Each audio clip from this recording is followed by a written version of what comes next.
Welcome વિદ્યાર્થી મિત્રો. Centre of માસ ના આજના આપણા સેશન 7માં આપણે problems of COP by H C Verma, concept of physics by H C વર્માની જે આપણી બુક છે જેના આપણે કેટલાક સબ્જેક્ટિવ પ્રોબ્લેમ્સ સોલ્વ કરવાના છે. અને એનો ટોપિક કયો છે તો કે લિનિયર મોમેન્ટમ કન્ઝર્વેશન, રેખીય વેગમાન સંરક્ષણના નિયમ આધારિત કેટલાક પ્રશ્નો આપણે જોવાના છે. ચાલો, સૌથી પહેલો પ્રશ્ન એ 19મો પ્રશ્ન છે. તમે સ્ક્રીન પર રકમ વાંચો, હું તમારી સાથે વાંચું છું. A man of mass capital M having a bag of mass small m slips from the roof of tall building of height capital H. Small m દળનો એક બેગ લઈને કેપિટલ m દળનો એક માણસ ઊંચા બિલ્ડિંગ કે જેની ઊંચાઈ કેપિટલ H છે તેના પરથી સરકે છે, ફ્રી ફોલ થાય છે, પડી જાય છે.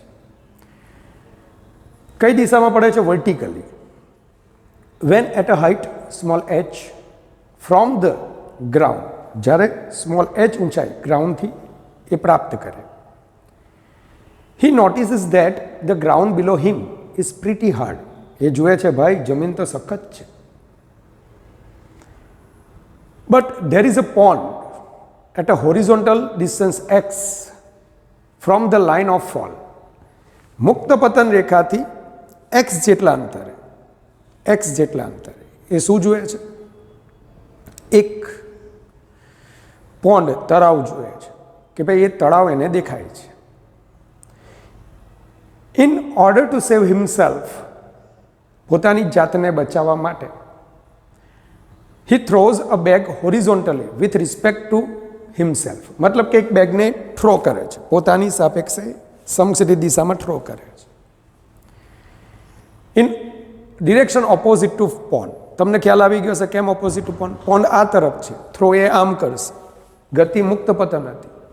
જેવું આ દિશામાં એને વેગમાન બેગને મળશે એવું જ એનાથી વિરુદ્ધ દિશામાં માણસને વેગમાન પ્રાપ્ત થશે. હવે અહીંથી આખી ગતિ બે શાખાઓમાં વિભાજિત થશે, વર્ટિકલ મોશન, હોરિઝોન્ટલ મોશન. ચાલો, calculate the minimum horizontal velocity. તમારે લઘુત્તમ ઝડપ અથવા વેગ શોધવાનો છે. Imparted to the bag so that,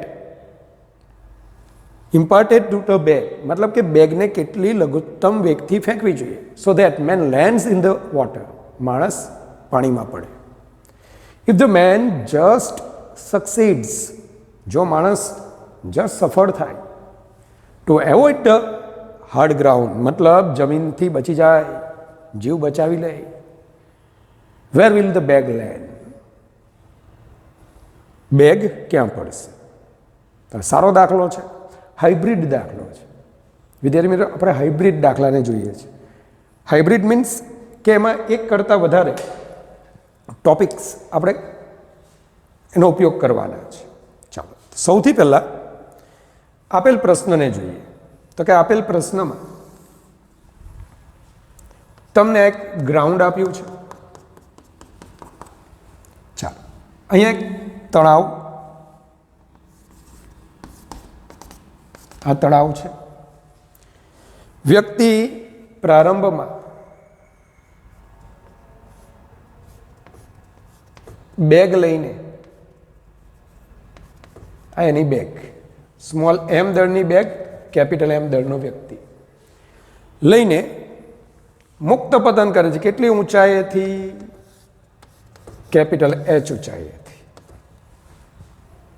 જેવો મુક્ત પતન કરતો કરતો કરતો કરતો કરતો જ્યારે અહીંયા આવે છે, કેટલી ઊંચાઈ આવે છે? સ્મોલ h ઊંચાઈ. જુએ છે કે નીચે જમીન તો સખત છે, જીવ લઈ લે છે. આમ વિચારીને એ વ્યક્તિ અહીંથી બેગને થ્રો કરે છે. ચાલો, આ એની બેગ, સ્મોલ m દળની બેગ. એને ધારો કે v1 જેટલી વેલોસિટીથી થ્રો કરે છે. તો સ્વાભાવિક છે કે મેન પણ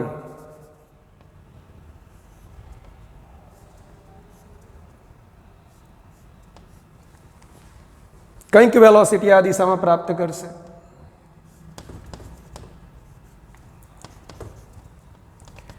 મિત્રો આ દરમિયાન જે બળ લાગે છે, બળ પહેલાં મને એ જણાવો, બળ કયા લાગે છે?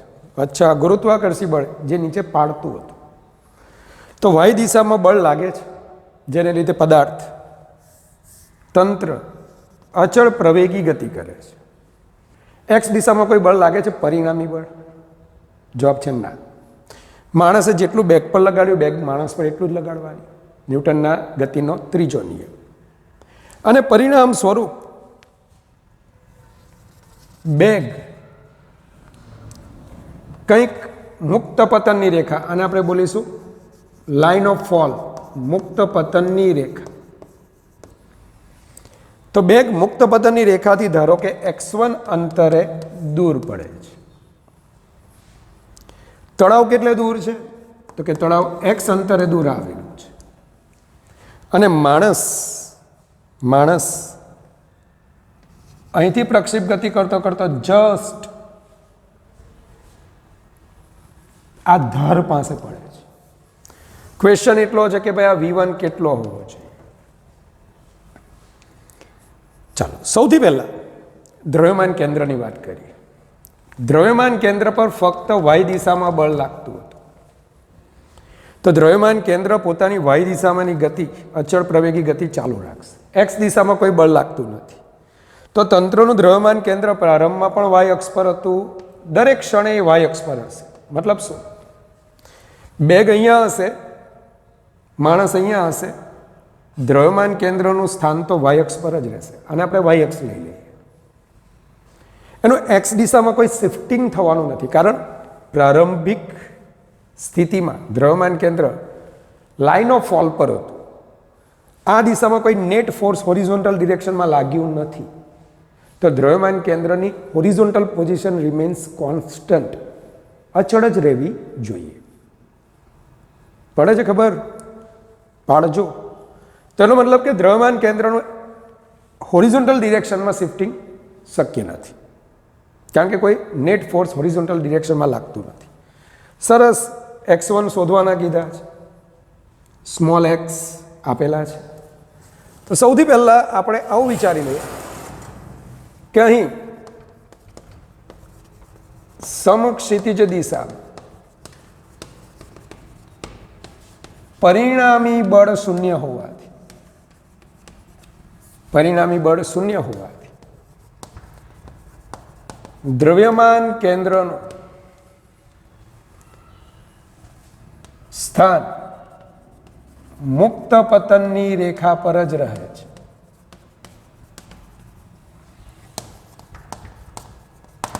હવે આપણને ખ્યાલ છે કે મુક્ત પતનની રેખાથી એક પદાર્થ જેટલો દૂર જાય, બીજો પદાર્થ એટલો જ. કેવી રીતે દૂર જશે? તો એ આપણે concept m1 r1 = m2 r2 વખતે મેં કીધું કે દ્રવ્યમાન કેન્દ્રથી એક પદાર્થનું સ્થાન r1 અંતર હોય, બીજાનું r2 અંતર હોય. કન્સેપ્ટ શું હતો? m1 r1 = m2 r2.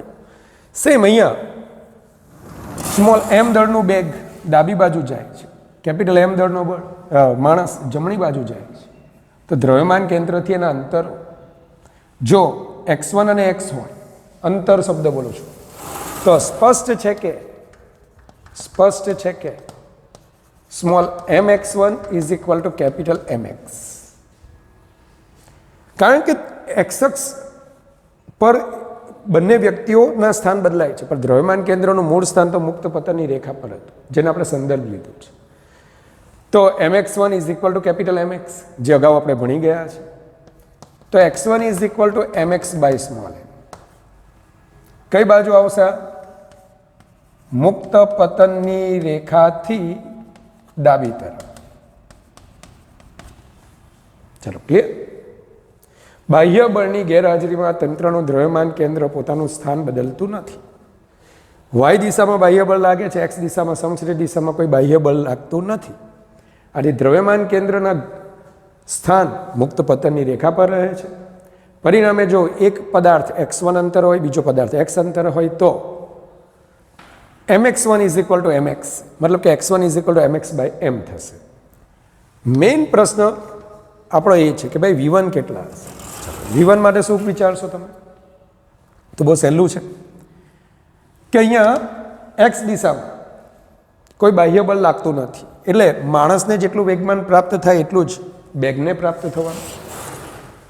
તો વળી હું એમ કહી શકું કે એક્સ દિશામાં પરિણામી વેગમાન શૂન્ય હતું, તો જેટલું બેગ વેગમાન પ્રાપ્ત કરે ધારો કે ઋણ એક્સ દિશામાં, એટલું જ માણસને વિરુદ્ધ દિશામાં પ્રાપ્ત થાય. મતલબ કે બેગને મળતા વેગમાનનું મૂલ્ય, બેગને મળતા સમક્ષિતિજ વેગમાનનું મૂલ્ય, શબ્દ બરાબર સાંભળજો, ઇઝ ઇક્વલ ટુ વ્યક્તિને મળતા સમક્ષિતિજ વેગમાનનું મૂલ્ય. બંને વેગમાનો કેવા છે? સમાન મૂલ્યના, પરસ્પર વિરુદ્ધ દિશાના. સ્મોલ એમ v1, કેપિટલ એમ v2.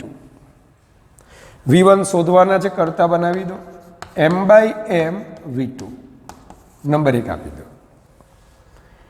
v2 એટલે માણસનો સમક્ષિતિજ પ્રારંભિક વેગ, સમક્ષિતિજ દિશામાંનો પ્રારંભિક વેગ.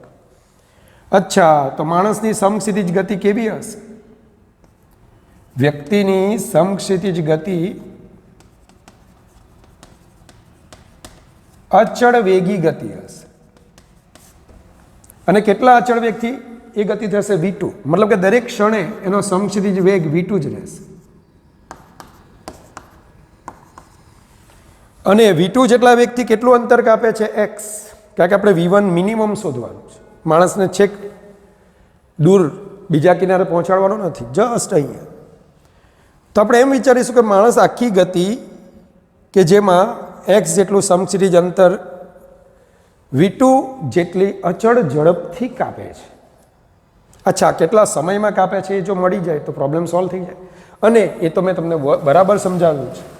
સમજો મેં શું સમજાવેલું કે જ્યારે કોઈ પદાર્થ મુક્ત પતન કરે ને અને h ઊંચાઈએ નીચે આવે તો આ અંતિમ ઝડપ √2gh.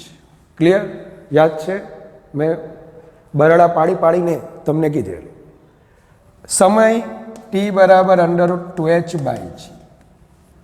બસ કામ થઈ ગયું. આપણને આટલો સમય જોઈએ છે, આપણે આટલો સમય શોધવાનો છે. અને એ સમય તમે કેવી રીતે મેળવશો? બહુ સહેલું. અહીંથી આટલી ઊંચાઈ કેટલી?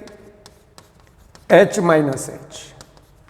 h માઇનસ h ઊંચાઈનો સમય કેટલો?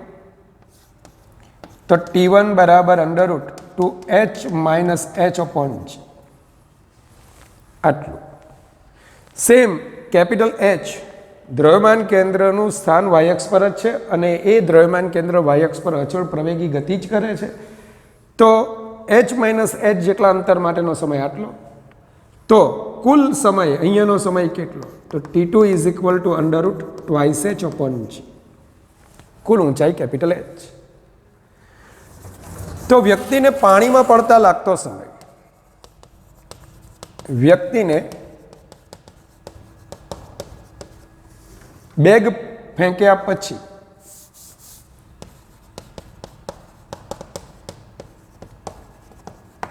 પાણીમાં પડતા લાગતો સમય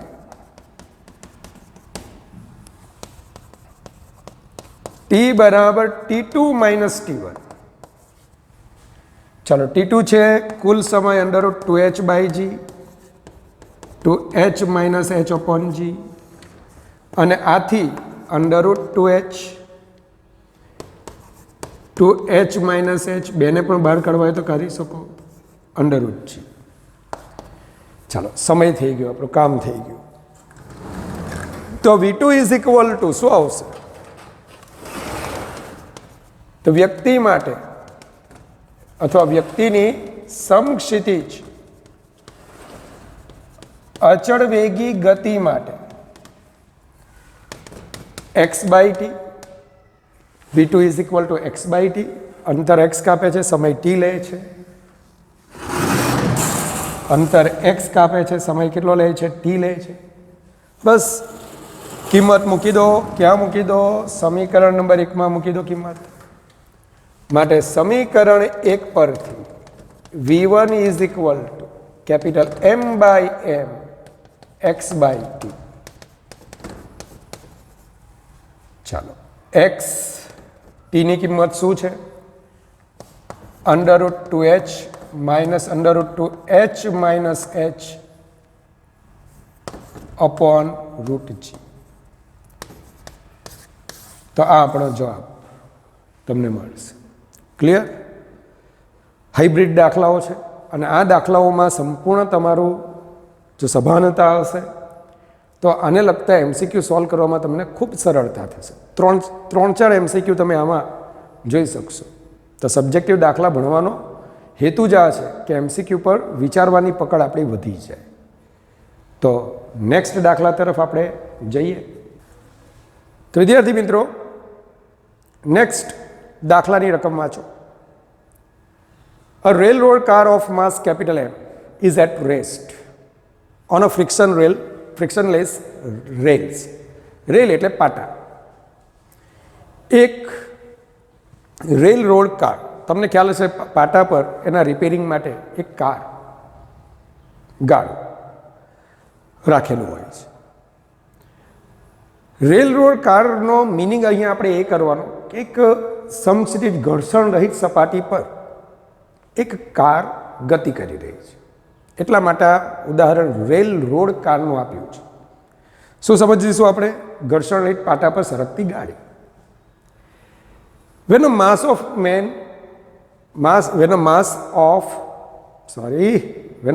of mass small m starts moving on a car towards the engine, એક એન્જિન તરફ માણસ ગતિ કરી રહ્યો છે.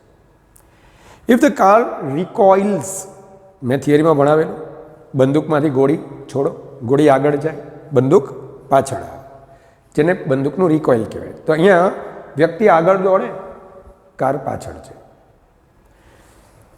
If the car recoils with a speed v backwards on the rails, with what velocity is the man approaching the engine? માણસ engine તરફ કેટલા વેગથી દોડતો હશે? તો વિદ્યાર્થી મિત્રો જુઓ, આ આપણી એક રેલ રોડ કાર છે. ચાલો ધારો કે અહીંયા આપણે એક સ્ટેશનરી એન્જિન રાખીએ છીએ.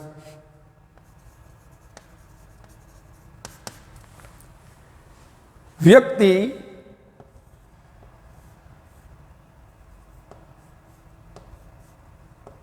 કંઈક સ્પીડથી દોડે છે અને પરિણામે આ કાર વી જેટલી ઝડપથી રિકોઇલ થાય છે. હવે પહેલો પ્રશ્ન એ છે, આ વી ઝડપનું વર્ણન કોની સાપેક્ષે થયું હશે? વી ઝડપ કોની સાપેક્ષે છે? તો તમે તરત કહેશો સર જમીનની સાપેક્ષે. કેમ? જે વર્ણન આપણે કરીએ છીએ બધું જમીનની સાપેક્ષે કરીએ. અચ્છા, તો વી જમીનની સાપેક્ષે છે. તો આ જે વ્યક્તિ છે એ વ્યક્તિ એ એન્જિનને કેટલા વેગથી એપ્રોચ કરશે, મતલબ કેટલી ઝડપથી દોડશે, એ જો મારે જાણવું હોય તો વ્યક્તિનો પણ જમીનની સાપેક્ષે મારે શું ગણવો પડશે? વેગ. ધારો કે વ્યક્તિનો જમીનની સાપેક્ષે, અને એન્જિન પણ આપણું સ્થિર છે, એન્જિન પણ આપણું કેવું છે? સ્થિર છે. તો જમીનની સાપેક્ષે અથવા એન્જિનની સાપેક્ષે વેગ ધારો કે v' છે, v'. હવે આખી ઘટનામાં શું થયું? વ્યક્તિ દોડ્યો તો વ્યક્તિને જમીનની સાપેક્ષે કંઈક આગળ વેગમાન પ્રાપ્ત થયું. વેગમાન સંરક્ષણના નિયમ મુજબ, કેમ વેગમાનના સંરક્ષણનો અહીંયા આપણે વાત કરીએ છીએ, હું જ્યારે દોડવાની ક્રિયા કરું તો હું જેટલું બળ, જેટલો આઘાત રેલ રોડ કારને આપું એટલો જ પ્રત્યાઘાત મને પ્રાપ્ત થવાનો. આ દરમિયાન મારા વડે એના પર ને એના વડે મારા પર બળ લાગ્યા. આ બળો તો આંતરિક બળોનું પરિણામી બળ 0. આથી હોરિઝોન્ટલ ડિરેક્શનમાં there is no external force, કોઈ બાહ્ય બળ લાગતું નથી. અને પરિણામે શું થશે? તો કે પરિણામે આપણે એમ કહી શકીશું કે તંત્રનું હોરિઝોન્ટલ વેગમાન કેવું રહેશે? અચળ. પ્રારંભમાં 0, અંતમાં પણ 0. અને આવું જ્યારે થાય ત્યારે મારી જેમ યાદ રાખવાનું, બે જ ઘટકોનું બનેલું તંત્ર હોય તો એકને જેટલું વેગમાન આમ, બીજાને એટલું જ વેગમાન આમ. બસ બંનેના મૂલ્યોને કમ્પેર કરો. તો સમજીએ કેટલું વેગમાન પ્રાપ્ત થશે.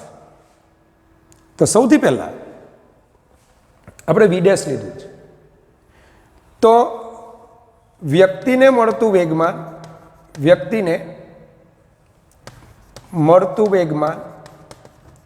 અથવા વ્યક્તિને મળતા વેગમાનનું મૂલ્ય ઇઝ ઇક્વલ ટુ જે તંત્ર છે તો બાકીના તંત્રને મળતા વેગમાનનું મૂલ્ય. એકદમ સિમ્પલ શબ્દમાં સમજાવું છું. ચલો, વ્યક્તિને મળેલું વેગમાન જમીન પરથી ગણવાનું છે. તો જમીનની સાપેક્ષે એની સ્પીડ કેટલી છે? v'. રેલ રોડ કારની સાપેક્ષે નહીં, જમીનની સાપેક્ષે. હા, રેલ રોડ કારની સાપેક્ષે ગણવી તો પછી આપણે ગણવું. તો mv'. અચ્છા, હવે બાકીના તંત્રમાં કોણ? તો વ્યક્તિ પોતે ક્યાં છે? રેલ રોડ કાર પર છે જ. તો m + m × v. ખાસ ધ્યાન રાખજો, વ્યક્તિ કંઈ છૂટો નથી પડ્યો આનાથી, અને છૂટો પડે તો શું થાય? તો એના પછીના પ્રોબ્લેમમાં આપણે ગણીશું. એકાદ પ્રોબ્લેમ બાદ પછી આપણે ગણીશું. તો m + m × v. અચ્છા, આખું તંત્ર હું જમીન પરથી જોઉં છું. અરે, તંત્ર તો m + m, માણસ પણ એના કોન્ટેક્ટમાં છે. તો જેટલું વેગમાન તંત્રને આમ પ્રાપ્ત થયું એટલું જ વેગમાન જમીનની સાપેક્ષે માણસને પણ પ્રાપ્ત થયું છે. પરિણામ સ્વરૂપ શું જોવા મળશે? v' is equal two m + small m × v upon small m. સાદુરૂપ આપી દો, m ભાગ્યા m 1, m/m × v. તો જમીનની સાપેક્ષે વ્યક્તિ આટલા વેગથી ગતિ કરતો હશે.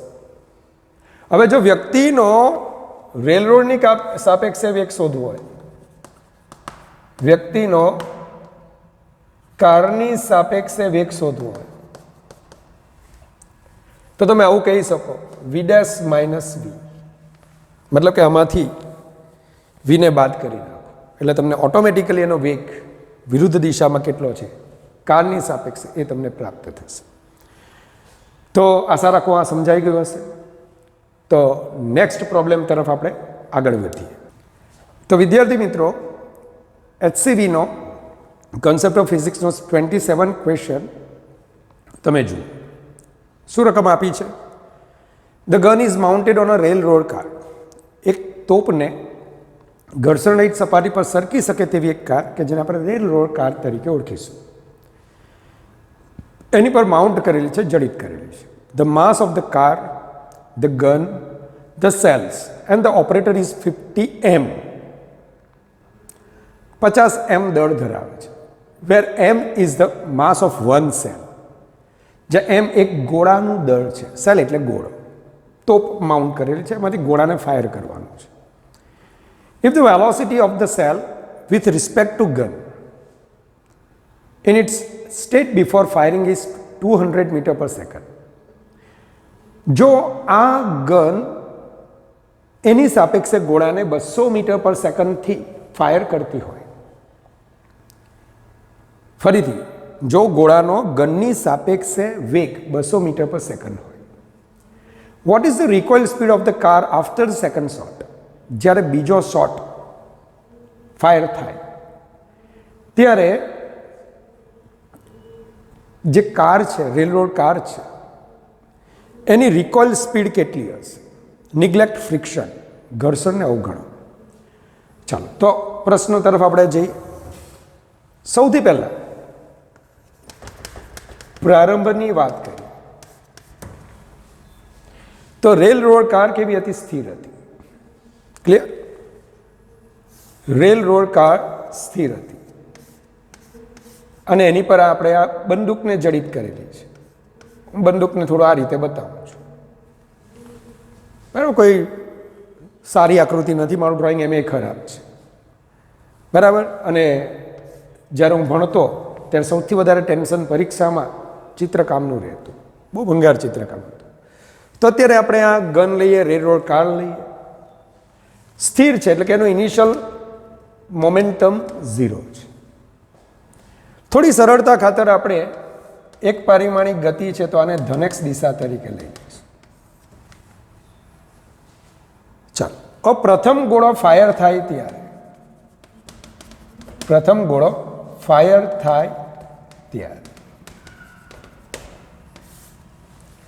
જ્યારે પહેલા ગોળાના પર ફાયર કરીએ શું થશે? સમજી લો ગોળાને આપણે ધન x દિશામાં ફાયર કરેલો છે અને એનો જમીનની સાપેક્ષે વેગ 200 મીટર પર સેકન્ડ થશે. એનું કારણ છે કે પ્રારંભમાં રેલ રોડ કાર સ્થિર હતી. તો બાકી રહેલું જે તંત્ર છે જે શરૂઆતમાં 50 m માસનું હતું, હવે એમ જેટલું માસ દૂર થયું તો જે આ તંત્ર છે એનું દળ કેટલું થઈ ગયું? 49 m. સ્પષ્ટ છે કઈ દિશામાં ગતિ કરશે? આ દિશા v1 જેટલી ઝડપથી ગતિ કરશે. ક્લિયર? તો વેગમાન સંરક્ષણના નિયમ મુજબ કેમ ફાયર થવાની ક્રિયામાં ગન જેટલું ગોળા પર બળ લગાડે, ગોળો ગન પર એટલું જ બળ લગાડે અને પરિણામી બળ શૂન્ય, આંતરિક બળોનું પરિણામી બળ શૂન્ય થાય, વેગમાનનું સંરક્ષણ થાય. તો પ્રારંભમાં વેગમાન ઇઝ ઇક્વલ ટુ અંતમાં તંત્રનું વેગમાન, રેખીય વેગમાન. શબ્દ ખાસ ધ્યાન આપજો, રેખીય વેગમાન. ચાલો, અહીંયા શૂન્ય, અચ્છા 200 ધન x દિશામાં છે m પ્લસ 49 m v1. મને ખબર નથી ક્યાં હશે, ઋણ આવે તો માનીશ કે ઋણ x દિશા અને એ જ આવવાનું છે, તમને ખ્યાલ આવી ગયો -200/49 મીટર પર સેકન્ડ. એમ કટ થઈ જશે, શૂન્યના છેદમાં જશે. હવે જે બીજો તબક્કો છે ને થોડો ભારે છે. બીજા તબક્કાને થોડો આપણે ભારે તબક્કો ગણવાનો છે. કેમ? બીજો ગોળો ફાયર થાય ત્યારે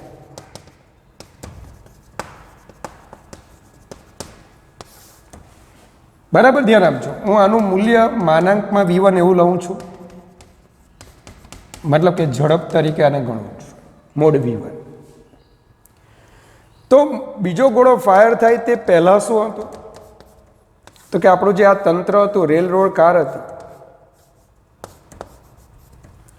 આ તંત્ર v1 જેટલી ઝડપથી, મોડ v1 જેટલી ઝડપથી ઋણ x દિશામાં ગતિ કરતું હતું. અને ફાયર થયા બાદ શું થશે?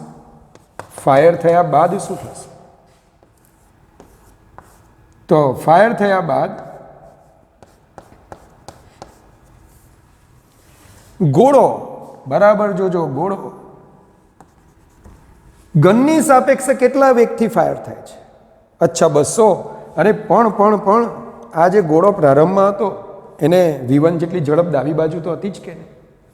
તો એની પરિણામી ઝડપ જમણી બાજુ કેટલી રહેવાની? મોડ v1 જેટલી. 200 માઇનસ મોડ v1 જેટલી ઝડપથી ગતિ કરશે. કે ઓલરેડી એની પાસે ડાબી તરફની દિશામાં v1 જેટલી ઝડપ હતી જ, મોડ v1 જેટલી ઝડપ હતી જ. ગનની સાપેક્ષે 200 મીટર પર સેકન્ડ ઝડપ આગળની દિશામાં પ્રાપ્ત કરી, તો પરિણામી ઝડપ આટલી થઈ. હવે તંત્ર કેટલા દળનું રહે? 48 m. બસ વેગમાન સંરક્ષણના નિયમ મુજબ આનો v2 મને ખબર નથી, જે ખબર ન હોય ને તેને દિશા ન આપતા. કન્સેપ્ટ આ જ રાખજો, ધન x દિશા. તો પ્રારંભમાં તંત્રનું કુલ રેખીય વેગમાન ઇઝ ઇક્વલ ટુ અંતમાં તંત્રનું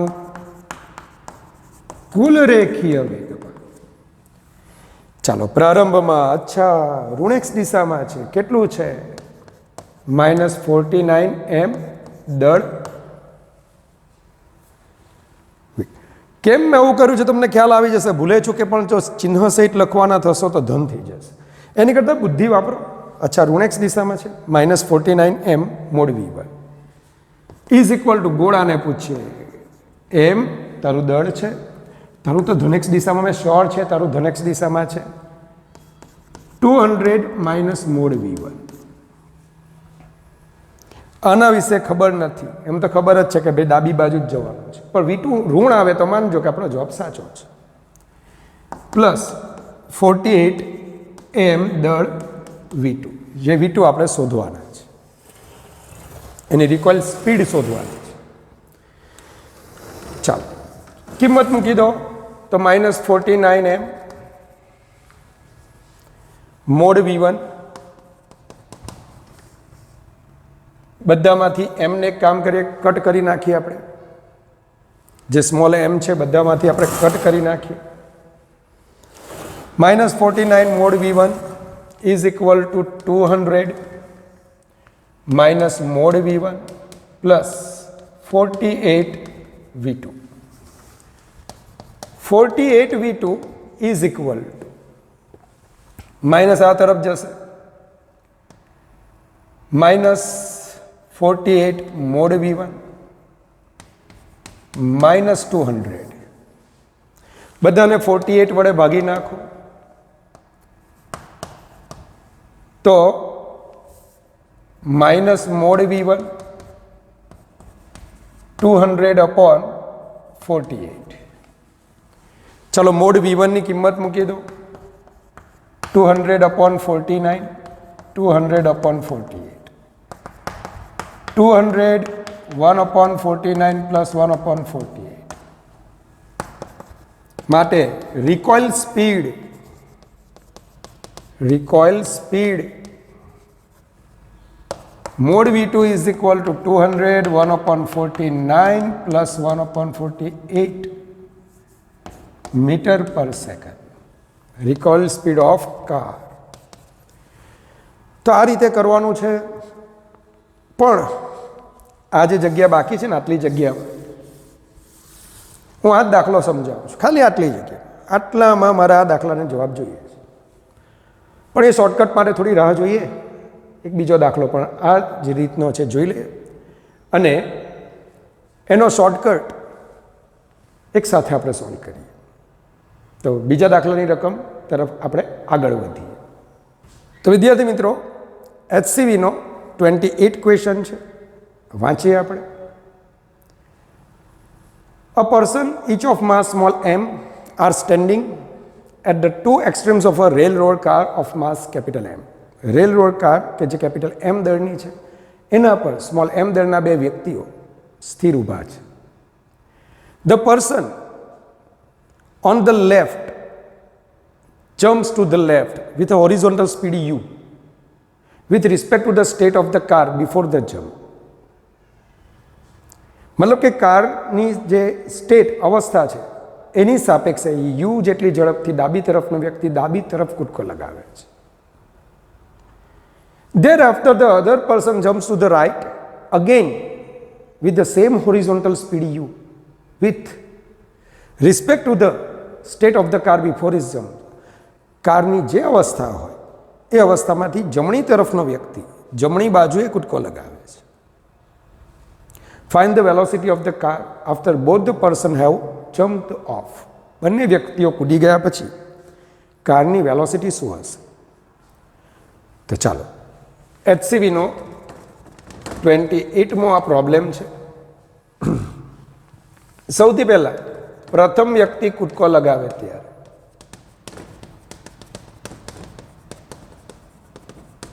જ્યારે પહેલો વ્યક્તિ કૂદકો લગાવે છે ત્યારે શું થશે? તો આ કાર કેપિટલ M દળની કાર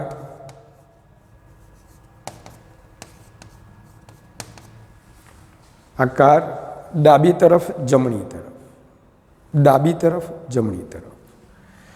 ધ્યાન આપજો, પ્રારંભમાં આખું તંત્ર સ્થિર હતું, વેગમાન 0. ચાલો પહેલા ડાબી તરફનો વ્યક્તિ કૂદકો લગાવે છે.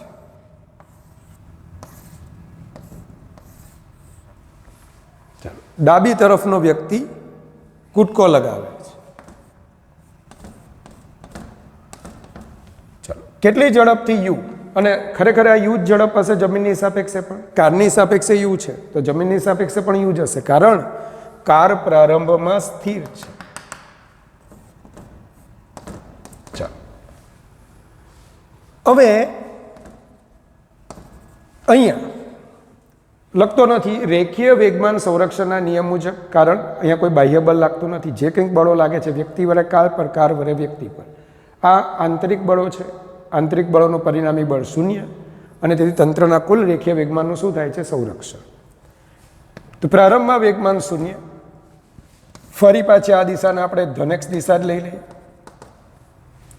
અચ્છા, એમ યુ વ્યક્તિનું વેગમાન. બાકીના તંત્રનું મને ખબર નથી, એટલું તો તમે 100% કહેશો કે સર આનો વેગ ઋણ x દિશામાં હશે, કારણ કે તંત્રમાં એક ઘટક ધન x દિશામાં જેટલું વેગમાન મેળવે, બાકીનું તંત્ર એટલું જ વેગમાન એનાથી વિરુદ્ધ દિશામાં મેળવે. તો m plus small m into v1. તો v1 is equal two minus mu m plus m. ચલો, કઈ બાજુ? તો વ્યક્તિ ડાબી તરફ કૂદકો લગાવે, આની ઝડપ જમણી તરફ છે, ટુવર્ડ્સ રાઈટ. ક્લિયર? જો અહીંથી જોઉં તો આ જમણું ને આ ડાબું, આપણે કારની સાપેક્ષે જોઈએ તો કાર પર ડાબી બાજુ આ આવે અને આ જમણી બાજુ. પાછા કંઈક અટવાતા નહીં, જે હોય તે મારે છેલ્લે જવાબ સાથે કામ છે. પછી ડાબું જમણું તમારે જે રાખવું એ રાખો, કોઈ પ્રોબ્લેમ નથી. ચાલો, અને એક હા, આનું મૂલ્ય મારે લખવું હોય તો mu m પ્લસ m. હવે બીજો વ્યક્તિ કૂદકો લગાવે ત્યારે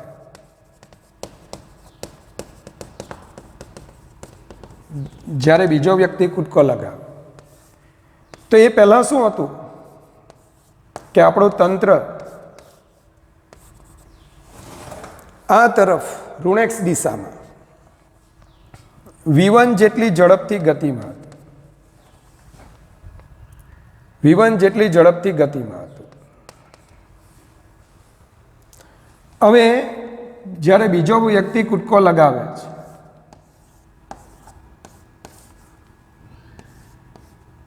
બીજો વ્યક્તિ કૂદકો લગાવે છે, ધ્યાન આપજો, ધ્યાન આપજો, કઈ દિશામાં કૂદકો લગાવે છે? આ તરફ જ. તો જમીનની સાપેક્ષે એની ઝડપ કેટલી થાય? તો જમીનની સાપેક્ષે એની ઝડપ u પ્લસ મોડ v1 થશે. બરાબર જોજો, v1 વ્યક્તિ તો ઓલરેડી ગતિમાં હતો જ, કારની સાપેક્ષે બીજો u જેટલો વેગ એને મળ્યો. ક્લિયર? હવે આનો વેગ શું હશે તે મને ખબર નથી. તો અહીંયા પણ વેગમાન સંરક્ષણનો નિયમ, પ્રારંભમાં તંત્રનું વેગમાન અચ્છા ઋણ x દિશામાં છે, m plus capital M mode v1 ઋણ x દિશામાં. ઓ ભાઈ તું પણ ઋણ x દિશામાં, minus m u plus mode v1 plus જેનું ખબર નથી mv2. ચાલો ધ્યાન આપજો, સાદુરૂપ આપો તો minus m mode v1 plus capital M, માફ કરજો મોડ v1 માઇનસ છે, માઇનસ mu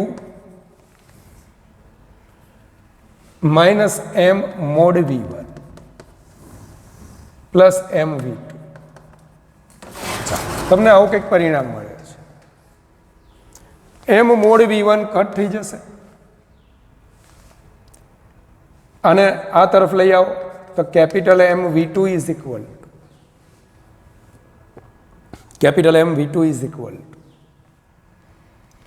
શું આવશે? mu minus m mode v1. ચાલો, તો m ધ્યાન આપજો, મોડ v1, તો મોડ v1 ની કિંમત શું હતી આપણે? mu upon m plus m. ચાલો, mu કોમન લઈ લો, m plus m minus m divided by m plus m.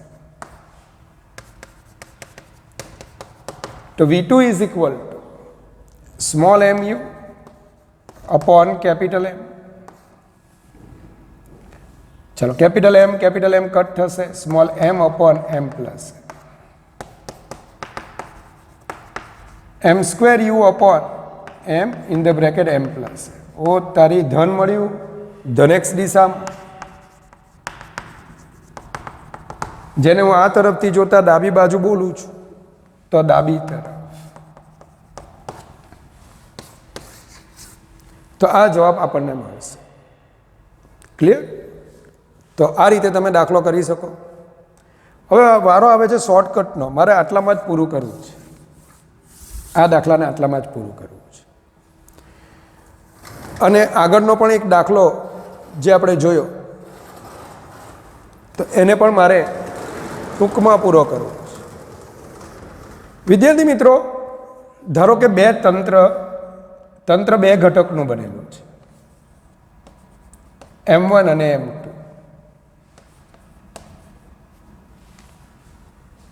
આની સાપેક્ષે આનું વેગ v છે. જ્યારે આ છૂટું પડે છે તો આને કેટલો વેગમાન પ્રાપ્ત થાય છે? m1u. તો એટલું જ વેગમાન આને વિરુદ્ધમાં પ્રાપ્ત થવું જોઈએ. નહીં સમજાતો પાછો સમજાવો. m1 m2 total m1 plus m2 દરનું એક તંત્ર હતું. તંત્રનો એક ઘટક m1u જેટલું વેગમાન આ દિશામાં પ્રાપ્ત કરે, ધન x દિશામાં, તો એટલા જ મૂલ્યનું વેગમાન આને ડાબી તરફ મળવું જોઈએ. હા, મતલબ કે આને મળેલું વેગમાન કેટલું? m1u. વેગમાનના છેદમાં દળ, મને મળેલા વેગમાનના છેદમાં મારું દળ, તો મારો વેગ મતલબ કે આનો વેગ કેટલો થશે? તો એને મળેલું વેગમાન m1u ડિવાઇડેડ બાય આનું માસ m2. બહુ સિમ્પલ વસ્તુ છે. હવે આપણે શેલવાળા દાખલાને જોઈએ.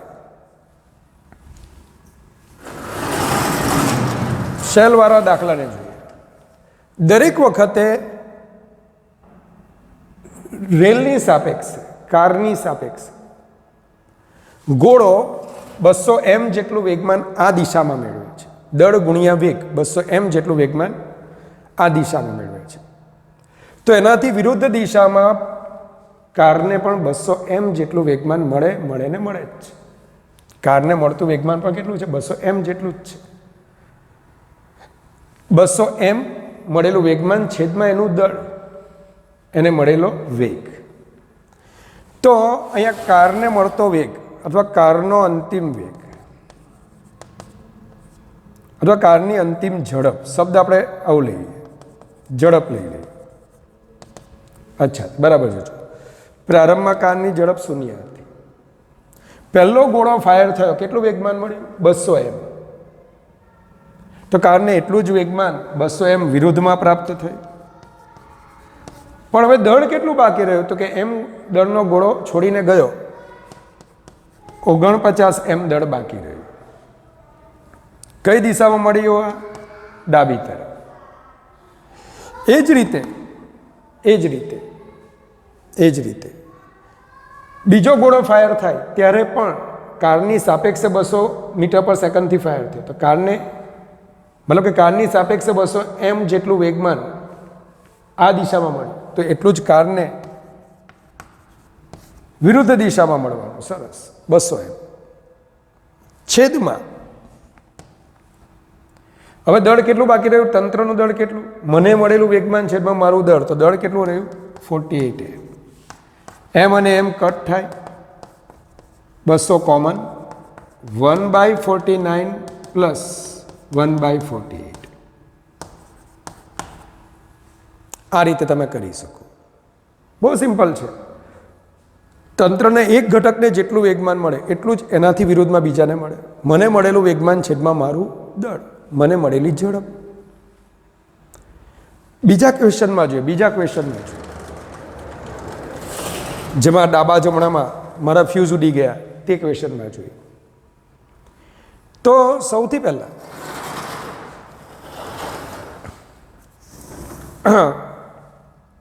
કારની અંતિમ ઝડપ અથવા કારનો અંતિમ વેગ.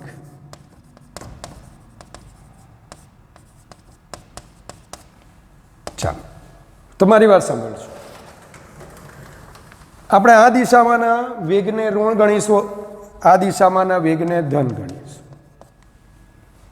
બરાબર. કાર પ્રારંભમાં સ્થિર હતી. અચ્છા, ઝડપ શૂન્ય હતી, એટલે મતલબ કે એનો વેગ શૂન્ય હતો. પહેલા કઈ બાજુ વ્યક્તિ કૂદ્યો? અચ્છા, વ્યક્તિ ધનેક્ષ દિશામાં કૂદ્યો. કેટલું વેગમાન મળ્યું? એમયુ. વ્યક્તિને એમયુ મળ્યું તો આખા તંત્રને માઇનસ એમયુ. છેદમાં તંત્રનું દળ. અહીંયા વેગ શબ્દ લખું છું, અંતિમ વેગ શબ્દ લખું છું, એટલે હું પ્લસ માઇનસને ધ્યાનમાં લઉં છું. ત્યાં પણ તમે એવું લખી શકો. ત્યાં બંને વખતે ડાબી તરફ તમે ઋણ એક્સ મળશે તો છેલ્લે ઝડપ લખશો તો એને પ્લસ કરી નાખશો, કોઈ ઇસ્યુ નહીં લાવતા. અચ્છા, એમયુ જેટલું વેગમાં વ્યક્તિને પ્રાપ્ત થયું તો એટલું જ વિરુદ્ધમાં વેગમાં કારને પ્રાપ્ત, આખા તંત્રને પ્રાપ્ત થયું. તો માઇનસ એમયુ છેદમાં એમ પ્લસ એમ. કઈ દિશામાં પ્રાપ્ત થયું? ઋણ એક્સ દિશા.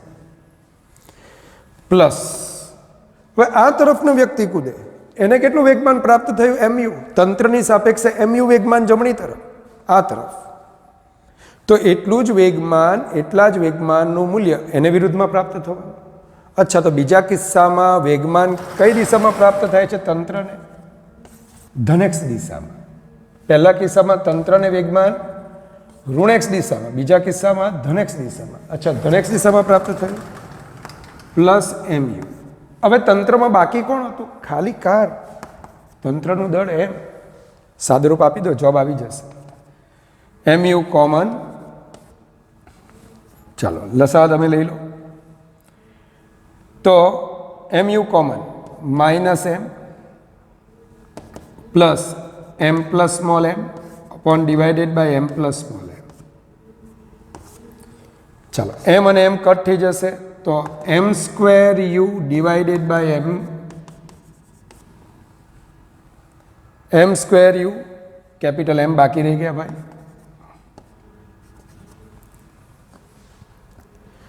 કઈ દિશામાં મળ્યું? અચ્છા, ધન મળ્યું તો ધનેક્ષ દિશામાં આનો વેગ હશે.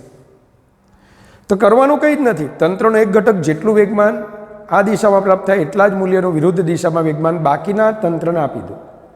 મળેલું વેગમાન છેદમાં દળ, તંત્રને મળેલો વેગ.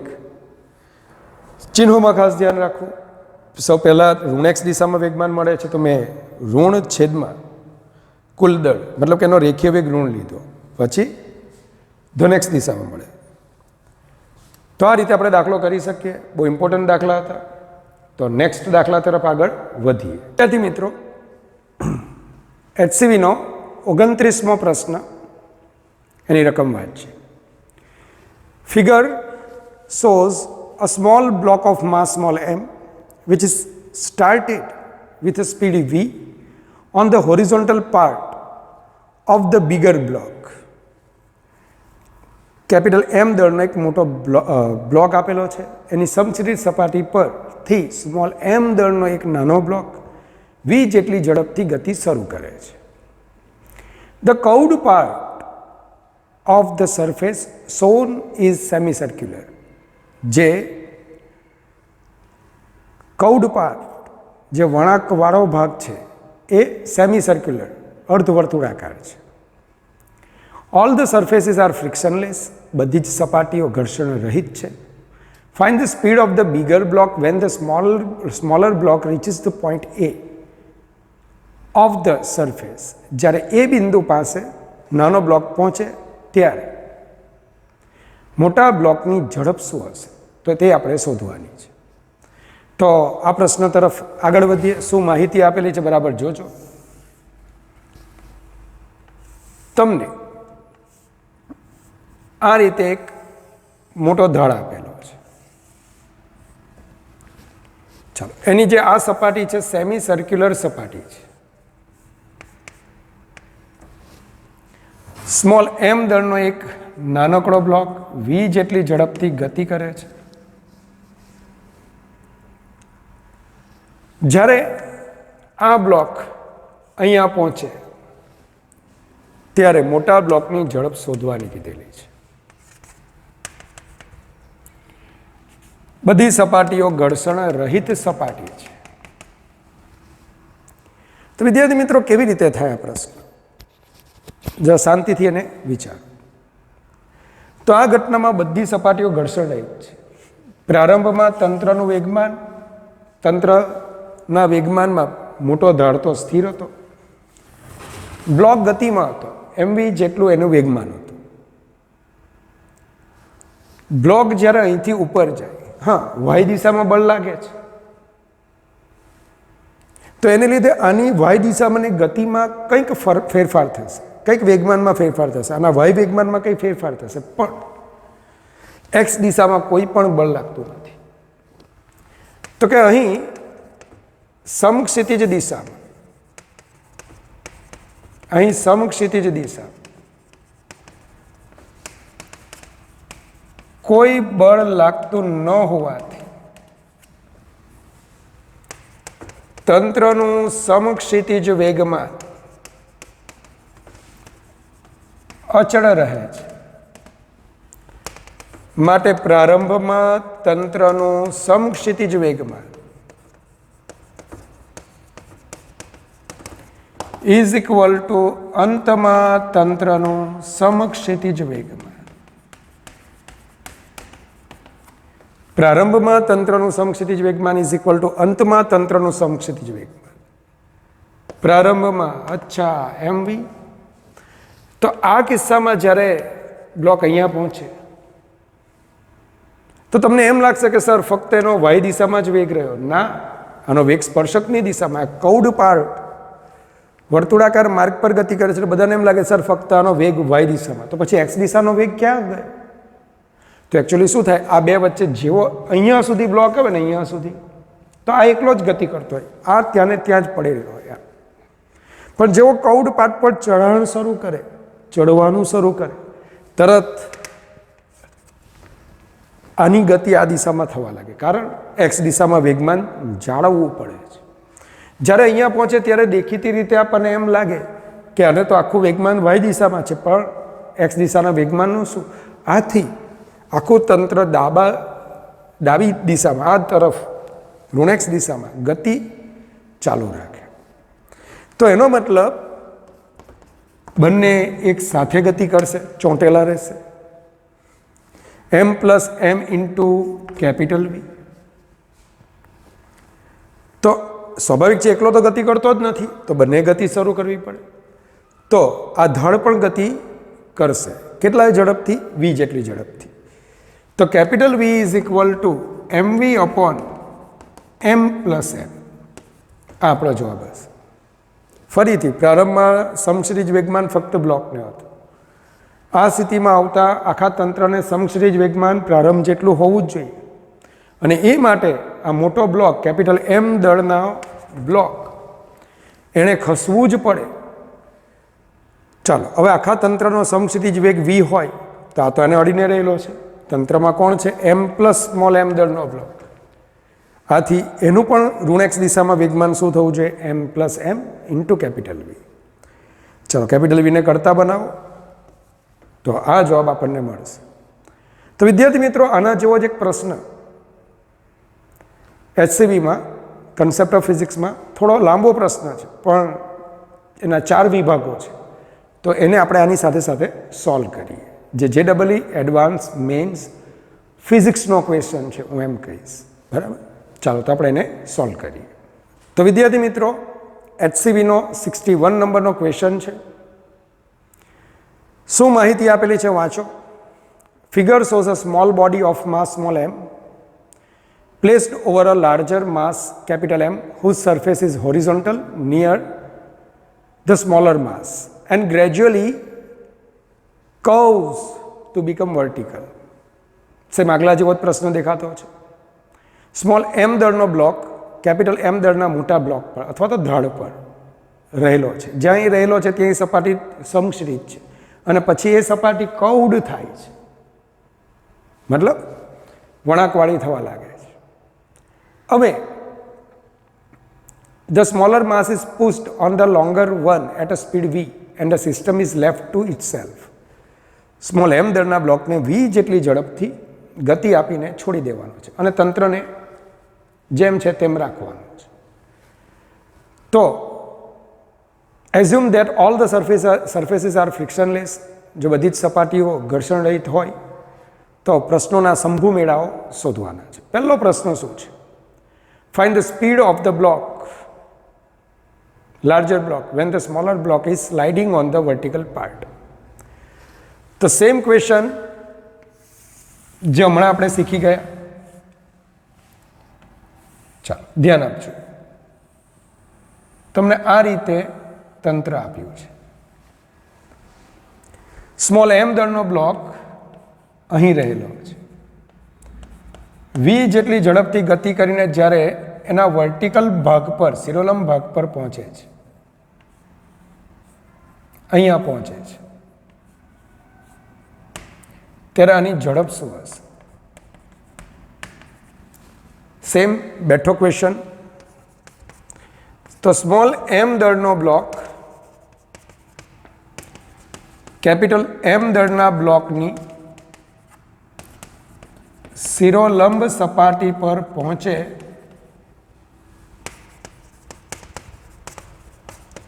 ત્યારે કેપિટલ M દળના બ્લોકની ઝડપ શોધવાની છે. તો સમક્ષિતિજ દિશામાં કોઈ બાહ્ય બળ લાગતું ન હોવાથી હું બધું નથી લખતો. અહીં સમક્ષિતિજ વેગમાન અચળ રહેતું હોવાથી પ્રારંભમાં સમક્ષિતિજ વેગમાન કોનું હતું? નાના બ્લોકનું. અંતમાં બંને સમક્ષિતિજ દિશામાં v જેટલી ઝડપથી ગતિ કરતા હોવા જોઈએ. તો v is equal to mv m plus m, small mv divided by m plus m. ચાલો, તો આ રીતે આપણે ગણી શકીએ.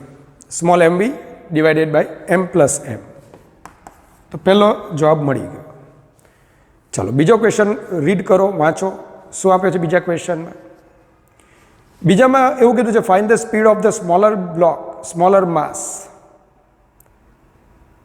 when it breaks off the larger mass at height h.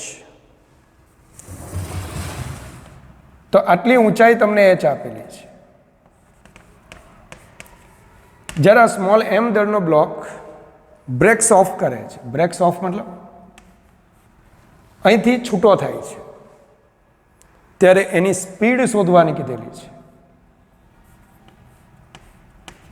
આની સ્પીડ શોધવાની કીધેલી છે, જેને આપણે નામ આપી દઈએ v1.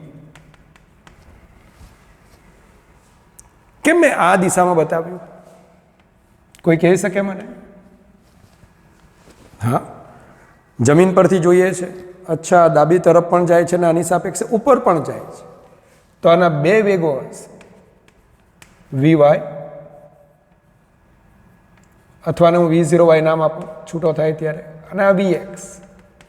અને vx બરાબર તો આપણને ખબર છે કેટલો છે? v. આખા બંનેનો વેગ આટલો છે, કેપિટલ V જેટલો. અચ્છા, તમારા v1 શોધવું છે.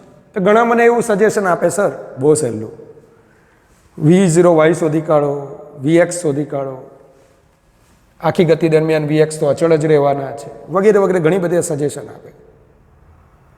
કારણ કે અહીંથી છૂટો પડે પછી એની પર x દિશામાં તો કોઈ બળ લાગવાનું નથી. તો એનો આખી ગતિ દરમિયાન v જેટલો વેગ અચળ રહેશે. v0y એમ કે શોધો અને પછી શું કરો? v બરાબર √vx² પ્લસ v0y².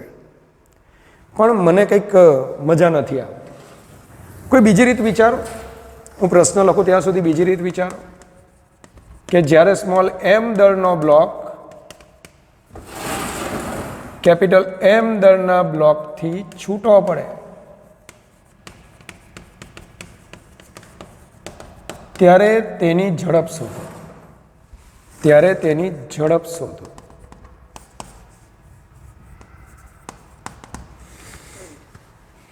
એનીબડી? મિત્ર, પર્વ, મહેક, તમામ મારા બધા જ વિદ્યાર્થી મિત્રો કોઈક વિચારો, મને જવાબ આપો. કથન, કોઈ આઈડિયા?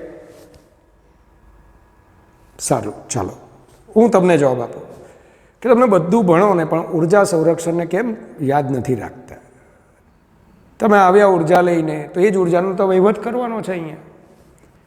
ચલો સમજાવો, જુઓ સમજાવો. પહેલાં ઉર્જા કોની પાસે હતી? સ્મોલ એમ દળના બ્લોક પાસે. કઈ ઉર્જા હતી? ગતિ ઉર્જા. અચ્છા, તું ક્યાં આવ્યો? તું તો અહીંયા આવ્યો, એચ ઊંચાઈ આવ્યો ગાંડા. તો તારી પાસે સ્થિતિ ઉર્જા વધી. તારી આવી ક્યાંથી? તો કે આમાંથી જ આવી, હાફ mv² માંથી. અચ્છા, તો તારી સ્થિતિ ઉર્જા વત્તા તારી ગતિ ઉર્જા. અરે તું ગતિમાં છે, તું ગતિમાં છે. અને આને પૂછીએ, અરે તું પણ ગતિમાં છે કેપિટલ V જેટલા વેગથી. તો યાંત્રિક ઉર્જા સંરક્ષણના નિયમ પરથી, યાંત્રિક ઉર્જા સંરક્ષણના નિયમ પરથી સ્મોલ m દળનો બ્લોક સ્મોલ h ઊંચાઈ પ્રાપ્ત કરે ત્યારે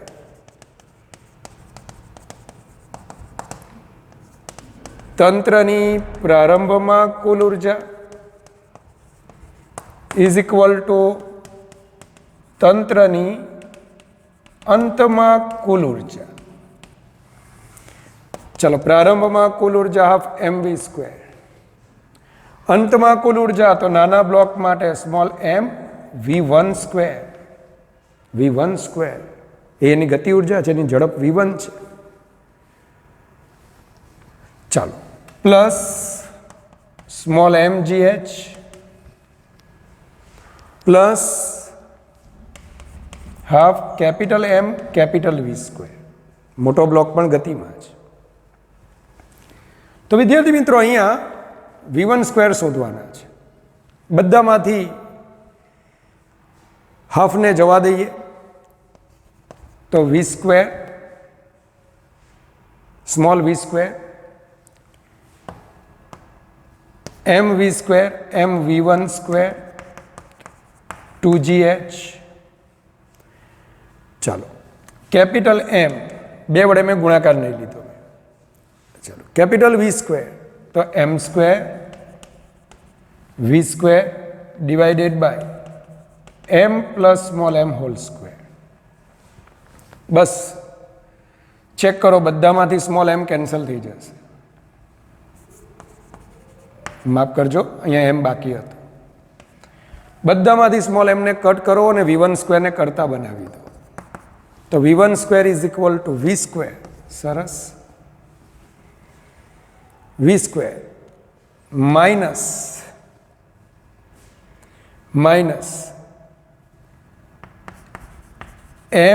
mv² m plus m whole minus 2gh. ચાલો, સાદુરૂપ આપી દો. v² common, m² plus 2mm plus small m² minus mm divided by m plus m whole minus 2gh. તો v² શું આવશે? m² plus mm plus m² m plus m whole minus 2gh. તો v1 is equal to v under root ન લખવું હોય તો 1/2 કોની? માફ કરજો v² m² plus mm plus m² m plus m whole minus 2gh ની 1/2. તો આ રીતે તમે બ્લોકની ઝડપ શોધી શકો. ચાલો, એકદમ ઇઝી છે. પ્રારંભમાં કુલ ઉર્જા ઇઝ ઇક્વલ ટુ અંતમાં કુલ ઉર્જા. તો 2 MCQ આપણા કમ્પ્લીટ થયા. ચાલો, ત્રીજાની રકમ વાંચો. શું કીધું છે? વાંચો. ત્રીજો ક્વેશ્ચન છે find the maximum height from the ground that a smaller mass ascends. Small m દળનો જે બ્લોક છે, હવે અહીંથી તમે જોઈ શકો પ્રક્ષિપ્ત ગતિ કરતો જોવા મળશે. જ્યારે આ ઊંચાઈ આવેલો હોય તો આ મહત્તમ ઊંચાઈ તમારે શોધવાની છે, h તમારે શોધવાની છે. ચલો, કેવી રીતે શોધશો તમે? h કેવી રીતે શોધશો? તો h શોધવા માટે બરાબર ધ્યાન આપજો. સિમ્પલ, ફરી પાછું એ જ કે ભાઈ આ વખતે એનો મહત્તમ ઊંચાઈ ફક્ત વેગનો કયો ઘટક હશે? x ઘટક. વેગનો y ઘટક શું થશે? 0. એથી હું સીધું આવું લખી શકું યાંત્રિક ઉર્જા સંરક્ષણના નિયમ પરથી. બરાબર ધ્યાન આપજો. તો યાંત્રિક ઉર્જા સંરક્ષણના નિયમ પરથી ત્રીજો ક્વેશ્ચન છે સી. જ્યારે સ્મોલ m દળનો બ્લોક મહત્તમ ઊંચાઈ પ્રાપ્ત કરે ત્યારે, અથવા સ્મોલ m દળના બ્લોક દ્વારા પ્રાપ્ત થયેલી મહત્તમ ઊંચાઈ કેપિટલ H શોધવાનું છે. ચાલો, કેવી રીતે શોધશો? તો યાંત્રિક ઉર્જા સંરક્ષણના નિયમ પરથી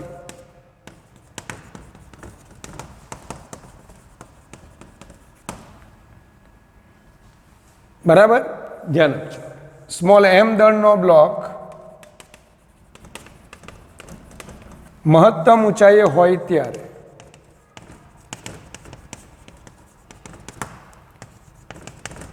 પ્રારંભમાં તંત્રની કુલ ઉર્જા ઇઝ ઇક્વલ ટુ અંતમાં તંત્રની કુલ ઉર્જા. અંત તરીકે કોને લેવાનું? પહેલા આપણે સ્મોલ h ઊંચાઈનો અંત તરીકે લીધો, હવે કેપિટલ H ઊંચાઈ. ચાલો, સિમ્પલ છે. હાફ સ્મોલ m v², સુઈ ન જતા. મહત્તમ ઊંચાઈ બ્લોક છે તો half small m vx², half m small vx² plus mg capital H plus મોટો બ્લોક પણ ગતિમાં છે half mv², half small mv², half small m capital v². કારણ કે vx બરાબર શું થાય? જ્યારે મહત્તમ ઊંચાઈ હોય ત્યારે એની ઝડપ જે છૂટો પડ્યો ત્યારે જે સમસ્થિત ઝડપ હતી એટલી જ રહેવાની,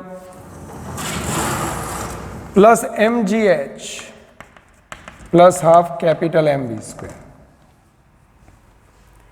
ચાલો, બધામાંથી હાફ જવા દો તો v², સ્મોલ m અથવા capital M plus small m v² plus 2mgh. ચાલો, આ પરિણામ આપણને મળ્યું. v² ની કિંમત મૂકી દો તો m plus m, capital V ની કિંમત m² v² divided by m plus m whole square plus 2mgh. ચાલો, 2mgh બધામાંથી સ્મોલ m કટ થઈ જશે, 2gh ને કરતા બનાવી દો તો v² minus m plus m cut mv² divided by m plus m. v² ને કોમન લઈ લો, m plus small m minus small m divided by m plus m. Small m capital M માં ધ્યાન રાખજો. તો h is equal to v² by 2g. Capital M બાકી રહેશે, small m ઉડી ગયા તો mv² upon 2g m plus m. તો આ રીતે તમે જવાબ લાવી શકશો. તો જ્યારે બ્લોક મહત્તમ ઊંચાઈ પ્રાપ્ત કરે તો તે ક્ષણે પ્રારંભમાં જે ઉર્જા હતી એમાંથી જ આપણને આ બધી ઉર્જા મળી છે. બસ એ ઉર્જાઓનો વહીવટ કરો, તમારો જવાબ ત્યાં રેડી હશે. તો વિદ્યાર્થી મિત્રો, છેલ્લો ક્વેશ્ચન જે આમાં આપેલો છે ડી, ચાલો એને વાંચો. So that the smaller mass will again land on the bigger one. Small M દળનો જે માસ છે એ બિગર વન મોટા પર ફરી પાછું પડશે. Find the distance traversed by the bigger block during the time when the smaller block was in its flight under gravity. મતલબ કે જે એની ગ્રેવિટીમાં જે પ્રક્ષિપ્ત ગતિ એની છે એ કેટલા સમય સુધી થયું છે. Find the distance traversed by the bigger block during the time. જેટલા સમયમાં પેલો બ્લોક હવામાં રહ્યો એ દરમિયાન જે મોટો બ્લોક છે કેટલું સમક્ષિતિજ અંતર કાપશે એ આપણે ગણવાનું છે. સારું, બરાબર. ક્વેશ્ચન ફરી પાછો રીડ કરીએ. શું કીધું? So that the smaller mass will again land on the bigger one. Find the distance traversed by the bigger block during the time when the smaller block was in its flight under gravity. તો એકદમ સહેલું જ છે આ તો, હું લખતો નથી, સમજાવું. જે વખતે આ બ્લોક છૂટો પડે છે, સ્મોલ એમ દળનો બ્લોક છૂટો પડે, કેટલા વેગથી છૂટો પડે છે? સમક્ષિતિજ કેટલો વેગ છે એનો? કેપિટલ વી. આનો પણ કેટલો વેગ છે? કેપિટલ વી. બંનેના વેગ વી જેટલા સમાન છે. આથી દરેક વખતે શું થશે ખબર? આ બ્લોક અહીંયા હશે ને તો આ જે ઢાળ ખરો ને, ઢાળ એ અહીંયા આવી ગયો હશે. જ્યારે મહત્તમ ઊંચાઈ હશે ને ત્યારે ઢાળ અહીંયા હશે, કારણ કે બંનેના સમક્ષિતિજ વેગ વી જેટલા છે. દરેક વખતે નાના બ્લોકનો સમક્ષિતિજ વેગ કેપિટલ વી અને ઢાળનો પણ વેગ કેપિટલ વી. એટલે ઢાળ પર બેઠેલા અવલોકનકારને શું લાગશે? આ બ્લોક એના માથા પર જ છે એમ જ લાગશે. ક્લિયર? તો આ જ્યારે અહીંયા આવે ને, અહીંયા ત્યારે ઢાળ પણ ખસીને આમ આવી ગયો હશે. મતલબ કે બંનેના સમક્ષિતિજ વેગ સમાન હોવાથી કહી શકાય કે નાનો બ્લોક ફરી પાછો ઢાળ પર આવશે. પણ આ દરમિયાન ઢાળ કેટલું અંતર કાપે? સરસ, આ અંતર આપણે શોધવાનું છે. અરે આ અંતર એટલે જ નાના બ્લોકની અવધિ થાય. અરે આ અંતર એટલે જ નાના બ્લોકે પ્રાપ્ત કરેલી અવધિ થાય. અવધિ કેટલા સમયમાં અંતર કપાયું છે, આપણે અંતર શોધવાનું છે. આ અંતર ડી, મતલબ કે નાના બ્લોક માટેની અવધિ આર શોધવાની છે. સરસ, મને તો આવડી ગયું. તમને કોઈને આવડે છે? અવધિ સમક્ષિતિજ દિશામાંનું અંતર બરાબર ઝડપ છે આપણી વી, અને ગુણ્યા છે સમય ટાઈમ ઓફ ફ્લાઇટ. ઝડપ બરાબર અંતરના છેદમાં સમય, તો અંતર બરાબર ઝડપ ગુણ્યા સમય. સરસ. ટાઈમ ઓફ ફ્લાઇટ કેવી રીતના શોધશો? અહીંથી અહીંયા આવવા માટેનો સમય કેવી રીતે શોધશો? બધા સૂત્રો લઈને બેઠા હશે પ્રક્ષિપ્ત ગતિના. અરે બાપરે, સામાન્ય બુદ્ધિ વિચારો. ખાલી વાય દિશામાંની નાના બ્લોકની વાય દિશામાંની ગતિ વિચારો. કેટલું અંતર છે? h minus h. કેટલું અંતર છે? h minus h. તમને મેં શું ભણાવેલું? જ્યારે કોઈ પદાર્થને ઉર્ધ્વ દિશામાં ફેંકો કે મુક્ત પતન કરાવો, સમય કેટલો થાય? t બરાબર √2h/g. તો અહીંથી એને ઉપર જતા લાગતો સમય અને અહીંથી નીચે આવતા લાગતો કુલ સમય એ વાય દિશામાંનો જ સમય છે. અને આ સમય કેટલો થશે? √2h-h/g. ઉપર જતા અને નીચે આવતા લાગતો સમય પણ એટલો જ થશે. મતલબ કે અહીંયા સ્મોલ એમ દળના પદાર્થ માટે અથવા બ્લોક માટે ફટાફટ લખવાનું, આવું બધું નાનું નાનું વસ્તુ યાદ રાખો. ઉડ્ડયન સમય, time of flight 2 times two h minus H upon g. ફક્ત વાય દિશામાંની ગતિનું વર્ણન કરો કે જેમાં આ બ્લોક અહીંથી ઉપર જાય, કંઈક વેગ હતો v0 વાય, અહીંયા 0 થયો. કેટલું અંતર કાપ્યું? h minus H. મુક્ત પતનનું સૂત્ર વાપરી દો તો આ માટેનો સમય શું થશે? √2h માઇનસ એચ અપોન જી. અને પાછું ત્યાંથી નીચે આવે તો એટલો જ સમય થાય. તો કુલ સમય કેટલો થાય? 2 times √2h minus H upon g. Clear? આગળ વધીએ તો આ સમયગાળામાં મોટા બ્લોકે કાપેલ અંતર d ઇઝ ઇક્વલ ટુ વેગ ગુણ્યા સમય. વેગ છે v tf. ચાલો v ની કિંમત બહુ ભારે છે, small mv m plus m. tf ની કિંમત 2h minus H upon G. બસ આનું સાદુરૂપ આપી દો, HCVનો કોમ્પ્લિકેટેડ જવાબ તમને મળી જશે. તેમ છતાં બધું જ પૂરું કર્યું છે તો આટલું પૂરું કરીને આજનું સેશન કમ્પ્લીટ કરીએ આપણે. 2 કેપિટલ H, કેપિટલ Hની કિંમત mv² divided by 2g m plus small m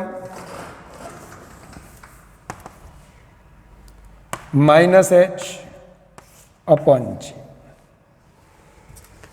ચાલો 2mv m પ્લસ m સાદુરૂપ. ચાલો 2 છેદમાં જશે 2, મતલબ કે અહીંયા પદ આવશે mv² minus 2gh m plus m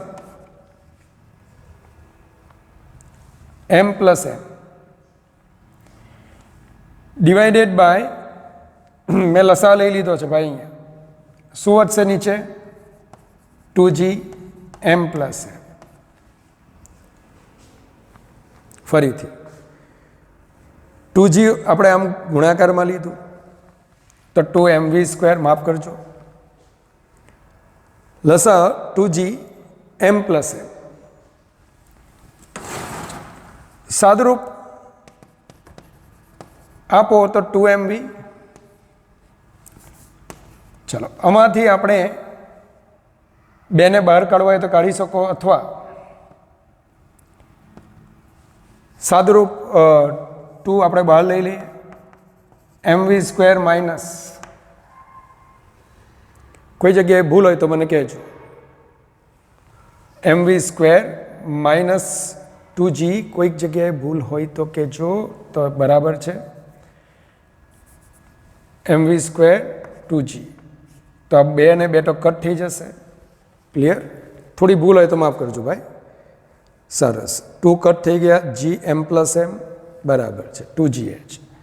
તો અહીંયા સાદુરૂપ mv²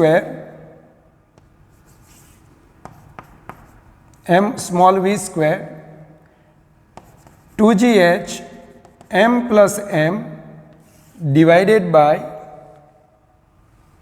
ચાલો g ઇન્ટુ g, એક g આપણા બાકી હતા તો g², તો g ને બહાર લઈ લો. m પ્લસ m એની 1 ઘાત અને આ 1/2 ઘાત તો 3/2. મતલબ કે તમારો જવાબ શું મળશે? 2mv in the bracket capital mv² minus 2gh m plus m છેદમાં g² હતા તો એનું વર્ગમૂળ g, m પ્લસ mની 1/2 ઘાત અને અહીંયા 1 ઘાત તો 3/2 ઘાત. તો આ રીતે તમને HCVમાં જવાબ આપેલો છે, તમે ગણી શકશો. તો વિદ્યાર્થી મિત્રો, આજનું સેશન અહીંયા આપણે કમ્પ્લીટ કરીએ છીએ. સાદુ રૂપમાં કોઈ જગ્યાએ કંઈક તકલીફ હોય તો માફ કરજો, ડાબા જમણાની પણ ભૂલ ચૂકાય તો માફ કરજો. પણ આ બધા પ્રોબ્લેમ્સ કન્સેપ્ચ્યુઅલી મેં તમને બધા સોલ્વ કરાવ્યા છે. તો ભગવાન પાસે તમારા માટે અનંત આશીર્વાદની માંગણી કરું છું. ભગવાન તમને હંમેશા ખુશ રાખે. Goodbye, take care, God bless you infinitely, all my students.